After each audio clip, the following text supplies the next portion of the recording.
I'm the team leader of the group, Tsang Justin Anthony. I am Chau Kei Hou Keith. I'm Kwok Pak Yin Edison. I'm Hin Nok Raphael. I'm Wong Chun Him Billy. Good morning, adjudicators. Today, we have the pleasure to present to you our analysis on Lifestyle International Holdings Limited and introduce our recommendations on sustaining the company's growth.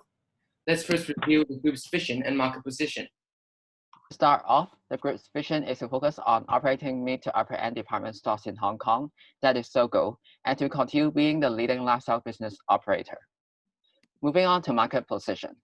For the position of the blue box, which represents SOGO, we can tell that SOGO sells middle to high priced products, targeting customers around 38 to 50 years old, whereas its competitors, except Lang Profit, target younger customers with relatively cheaper products, but SOGO has few competitors in its field. SOGO has multiple potential directions for expansion. SOGO can expand further to the silver market. It should take advantage of such an immature market structure and become the pioneer who expands further to provide a one-stop shopping platform for the elderly. While on the left, with increasing popularity of the internet, SOGO can also spread its influence towards the relatively younger market. By targeting mid to upper end products, SOGO could avoid intense competition with its competitors. Next, let's assess the group's financial performance. For profitability, with larger growth in direct sales than that of after-purchase order and concessionaire sales, a reduction in fair value gain, the revenue reduced. On the other hand, as operating expenses, as well as interest and investment loss had increased, the profitability worsened. Moving on to management efficiency. The group had utilized its assets more efficiently with quicker sales of inventory and more timely settlement of trade payables, resulting in a better efficiency. Concerning liquidity, the cash flow had decreased with the purchase of shares, increase in placement of time deposit, and cash used in investment activities. Furthermore, the increased bank borrowings contributed to an increasing liability. Therefore, the liquidity is weakened. In terms of solvency, the purchase and cancellation of ordinary shares reduced the shareholders' fund, while the reduction in net profit lowered the time interest earned. As a result, the company became less capable to pay interest and more debt financed. Regarding return on investments, despite the EPS being hindered by a reduction in net profit, investors' confidence in the group have been improved with the group's development of Kai Tak Land and acquisition of Wah Sat Mai. The purchase of shares further raised their confidence, causing an increase in share price. Plus, the return on investment aligns with the previous years. Let us further analyze the trend and competitors of the group and give recommendations regarding the group's prospect. We have drawn up a trend analysis on the revenue of the group. As you can tell from the graph here, the revenue of the group has been generally decreasing in recent years with a slight increase in 2018. So let us quickly scroll back to 2018 when the high-speed rail in the Hong Kong-Zhuhai-Macau Bridge was constructed. Such infrastructure had driven more mainland customers to Hong Kong for leisure and shopping purposes. However, due to the social unrest in late 2019, SOGO experienced approximately 60 days of shortened working hours or even full closures. Along with the fall in inbound tourists and weak local consumption, the group experienced a 22% decrease in its revenue in 2019. As for our predictions for 2020, due to the outbreak of the coronavirus, people tend to adopt online shopping as they're reluctant to go out. Along with the rise of protectionism, it is estimated that the revenue of the group will continue to drop. Here is a brief financial comparison between Lifestyle International Holdings and Aeon and Wing On. So, the revenue of the SOGO had a 16.1% increase in its revenue, which was of a faster rate than its competitors. However, the net profit margin of the group dropped significantly by 36.6%, which was quite huge among its competitors. Yet, it is of a moderate level. In short, the group is still able to align with the market. To improve the financial performance, the following suggestions are made. According to the investment loss mentioned just now, the group is highly recommended to timely evaluate and revisit its investment strategies. The group is also to manage debt level to preserve a sound credit rating and interest rate, as the group has been heavily debt financed.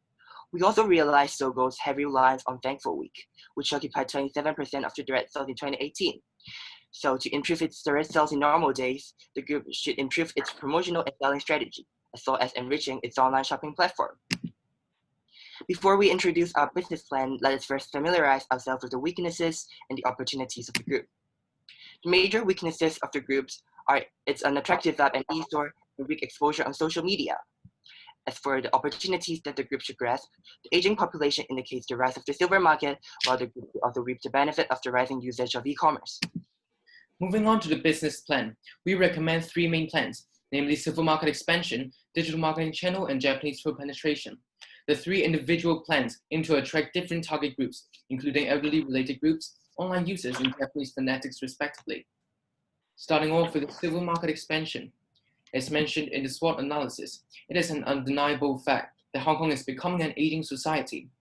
A report done by the Census and Statistics Department has indicated that the elderly population is expected to rise continuously in the future years, which explains the increasing need for elderly products. While elderly currently consumes a small portion of Sogo's customer base, accounting for only 2% of the Sogo Rewards members.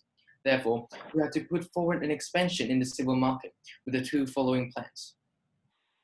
The first is the elderly product exhibition. We have created a slogan for the event. That is, reach the silver heyday, visit Sogo today.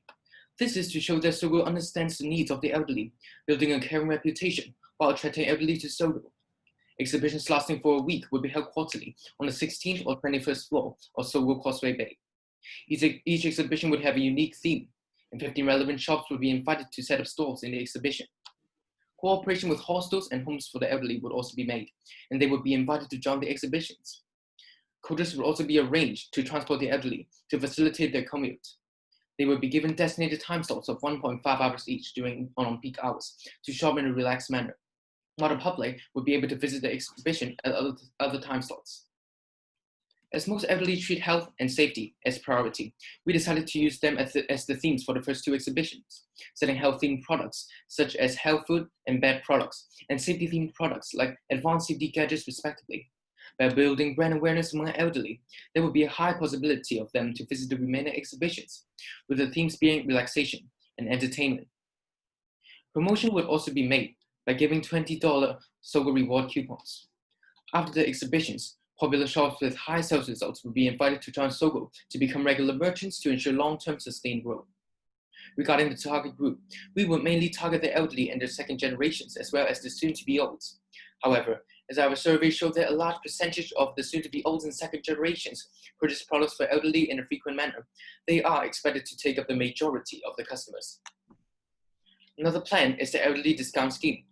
A research done by the Consumer Council stated that 44.2% of the aging consumers regard discount offers as important. The elderly discount scheme provides a 10% discount to elderly with a senior citizen card to purchase certain elderly products on top of other regular discount offers. Green label stating the uses and functionalities of the products will be placed on the discounted products. By this, elderly will find it easier to spot and understand the products they need. A special counter would also be set up to provide consultation services for elderly and advise them what products are most suitable and beneficial to them, which could help Sogo build a friendly and caring image. These events are expected to boost sales of elderly products in the short term, increase its elderly customer base, as well as enhancing its reputation as a caring store in the long term. Edison will now introduce our second recommendation, the digital marketing channel. As mentioned in the SWOT analysis, online shopping has become a global trend. With high internet penetration rate and advanced delivery service, this trend has also been exploding in Hong Kong, especially during work-from-home days. However, Sogo's e-store was left behind by its competitors. Compared with one of the largest local online shopping platforms, Hong Kong TV Mall, which has more than 360,000 products, Sogo has only around 3,000 of them. To catch up with the trend, we recommend Sogo to introduce currently unavailable products into its e-store, especially home appliances and daily necessities, as they are the most purchased products online according to our survey. These products should be middle to high end in terms of price and quality, as well as benefit Sogo's image while avoiding direct competitions. Also, Sogo should lower the requirement for a free delivery offer to $500 purchases, while waiving most conditional fees. In that case, customers can enjoy a more convenient delivery service, attracting them to purchase more from Sogo e-store. Moving on to online image management. Firstly, let's take a look at Sogo's posts on Instagram. Its content lacks interactions with viewers, which gives a formal and dull impression to other users. Moreover, most Sogo posts are released during the non-peak period, resulting in extremely low exposure as shown on the slide. Compared with other competitors, despite the high post frequency and view select ratio, we can see that Sogo has the least followers as well as the fewest average views. To change this situation, we recommend Sogo to publish 3 posts per day during 6 to 7 a.m. 5 to 6 p.m. and 10 to 11 p.m., corresponding to the time when people wake up, get off work, and are about to sleep. With suitable hashtags and social media creation, Sogo can encourage interactions with viewers, allowing quick reaction towards opinions and complaints, creating a friendly online image while strengthening customer relationship. Next is a simple but effective method, direct advertisement through online media. First of all, the cost of putting an ad on social media is calculated per click. This guarantees the cost effectiveness, as the cost will only increase when the user notices your ad. Furthermore, with 3 billion users worldwide, the advertisement will always reach out to some potential customers, ensuring online exposure. We therefore suggest Sogo to put advertisement on popular online platforms such as Instagram and Facebook in order to build brand awareness and drive traffic to the e-store. These ads should be highlighting the offer and current event so as to draw the attention of consumers. Of course, this should be updated frequently to ensure that the audience always receives the latest information. Instead of solely expanding towards the silver market, this plan hopes to engage a relatively younger group of potential online customers. It is foreseeable that by increasing product variety, more online customers can be attracted. While by adopting online image management and online media advertisement, Sogo can reach more potential customers and strengthen the current customer relationship. Next, Billy will introduce our last business plan, Japanese food penetration. As we all know, Japanese food is one of the favorites in Hong Kong. As shown in the graph, Hong Kong was the largest importer of Japanese food products, with a total import of $12 billion in 2018. As a store renowned for its Japanese characteristics, Sogo has attracted quite a lot of Japanese food fans. We therefore suggest Sogo to further promote this feature by our planned Japanese food penetration, which targets Japanese fanatics. We recommend Sogo to hold a Japanese food fest amid 2 thankful weeks, around late February and early August. Products of the festival will be shipped directly from Japan with discounts provided. To establish the Japanese Matsuri aesthetics, kimono will be up for rent for the public. To reduce the cost, we will cooperate with JETRO, a Japanese business organization which has experience in holding similar events, such as the Japanese New Year Festival with D-Park in Junwan. Visitors can not only shop in the festival, but can also take photos at the booth set up in the festival. Therefore, visitors can enjoy Japanese Matsuri without having going to Japan. To further intensify the Japanese vibe of the festival, customers can join a lucky draw in the form of fukubiki, taking the entire festival to a whole new level. Other than physical shopping experience, Sogo should also add Japanese food products to the e-store during the Food Fest period. By cooperating with Japanese food stores overseas, more brands will be able to join the Sogo e-store and introduce exclusive products during the festival, increasing customers' motivation to purchase the products. On the other hand, seasonal pop counters should be also set up in the promotional areas of Sogo Chimchachoi and the 21st floor of Sogo Causeway Bay. The counters will be featuring seasonal Japanese confectioneries, which are totally uncommon in Hong Kong. By hiring Japanese chefs, we can provide exclusive, viral, and seasonal food products that are in sync with the Japanese food trend, such as tapiru, also known as tapioca ball. Regarding expectations of the event, we expect the sales of Japanese food products to rise with more promotions through both physical and online platforms. In the long run, the customer base will widen with more customers attracted by Japanese features. Now, let me pass time back to Edison to introduce the implementation details and budget benefits. As for the implementation details, direct advertisement through online media will be launched first at early 2020, followed by elderly discount scheme, online image management, and online shopping platform improvement in later of the year. While Japanese Food Fest and Online Food Expo will be held once every 2 quarters. Starting from 2021, elderly product exhibition and seasonal pop-up counters will be held quarterly. With more business plans launching in 2021, we decided to distribute 70% of the budget for the year, while the remaining 30% will be used in the year of 2020, making up the total of $10 million. To prevent buyers from any over-optimistic or over-pessimistic assumptions, we decided to exclude external factors and take the net profit margin constant. Under this circumstance, we expect a 5% and 12% increase in direct sales in the year of 2020 and 2021 respectively, resulting in an increase of net profit by $20 million in 2020 and by $44 million in 2021. In conclusion, to enhance Sogo's operational performance and sustain its growth, we decided to take advantage of the aging population and increasing popularity of e-commerce, as well as utilizing Sogo's Japanese characteristics and hold the 3 plans we suggested: the civil market expansion, digital marketing channel, and Japanese food penetration.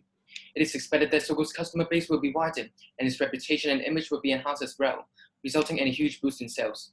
Last but not least, facing such a difficult time, we hope that Sogo could recover resiliently and continue its preeminent performance in the future years. Thank you.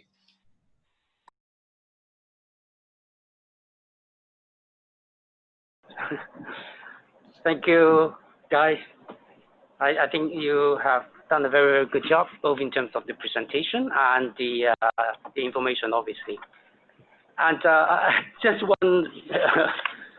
one question. Can you provide me the definition of elderly? This is a very, very sensitive question. And I think we have to get it clear. And after this question, then my follow-up question would be how the purchasing power has anything to do with the elderly population. So I think this is very important. Thank you. So thank you for your question. So regarding the first question, we would definite the elderly to be those over 65 years old and soon to be old to be 55 to 65 years old. So we have found, so regarding the second question, so we have found out that the average income of the elderly in Hong Kong is around $10,000 and they are willing to spend 70 to 80% of their income on their daily expenditures. So in a survey done by the Consumer Council, it could be seen that around 50% of the elderly and the soon-to-be-old are willing to spend their money on health, entertainment, and leisure products. So moreover, we have found out that elderly and soon-to-be-olds are more willing to spend their expenditures on high-priced health food products and health supplements to preserve their health, as most of them in this new generation have higher education level and they acknowledge the importance of a healthy body. So we have also found a report stating that elderly thought that they should spend more expenditure on themselves, as they have not spent a lot of money on themselves during their young lives, as most of them are spent on their families or their children, which builds up their mentality of having a compensatory consumption. So they would be more willing to not only spend their expenditure on the health food products, but also relaxation and entertainment products, even if they do not have a high income. Thank you. Thank you. Hello, this is Paul. Regarding your online, online store concept, so how are you going to differentiate yourself from the rest of those already, I would say, key market player? For example, you can say HKTV Mall, or maybe some a little bit more younger line of store. So how can you differentiate yourself? Thank you very much for your question. Regarding your concern, we'll differentiate ourselves by mainly price and quality. As you mentioned in the market position, most of the other department stores or the competitors of Sogo, including Hong Kong TV Mall, are selling relatively cheaper products, which are in relatively lower qualities. And as Sogo has built up a image of relatively high, middle to high-end products in its physical store, we believe that people can adopt this image onto its online store. And when they are searching for a relatively higher quality product or higher price product, they will go to Sogo and to purchase products from Sogo, as Sogo has guaranteed the quality of their products. Yes. I have a follow-up question about the supermarket. You are aiming at the elderly people. Are you aiming at the wealthy one who live in their own flat instead of elderly home? Because you mentioned the elderly home in your proposal. And also, another question is, usually the elderly people do not master the digital skill very well. And how can, but the second strategy is the digital marketing. Are there any contradictory assumption? So thank you for your question. So regarding the cooperation with homes and hostels for elderly, so we have found out that in Hong Kong, the fees for living in the homes or hostels for elderly would range from $4,500 to $21,000, especially in the private ones, which consumes around 90% of the homes of the elderly in Hong Kong. So in our product exhibition, we will mainly target those with the higher fees charged, which means that as it implies that the elderly in the homes would have high purchasing power and financial capability. So they would be able to purchase products in the exhibition. Moreover, our exhibition mainly targets the soon-to-be old as well as the elderly second generation, as the purchasing power is relatively higher than that of elderly. So So elderly would only consume a small portion of the revenue generated from the program. And as for the digital marketing problem, the two plans have no conflict. So the digital marketing channel would be only expanding its online store, and it does not necessarily have to include elderly products as well. Thank you. Sure. Let me give some further answers regarding the second question. Actually, when we are developing our plans, these two plans are not in conflict, which means that online media is towards the younger generation, and the elderly market is towards the elderly or the silver market. And for this, we also expect that by having digital marketing channel, we can also attract those who are soon to be old or the second generations, which has a relatively higher education level or more approach to the new technologies.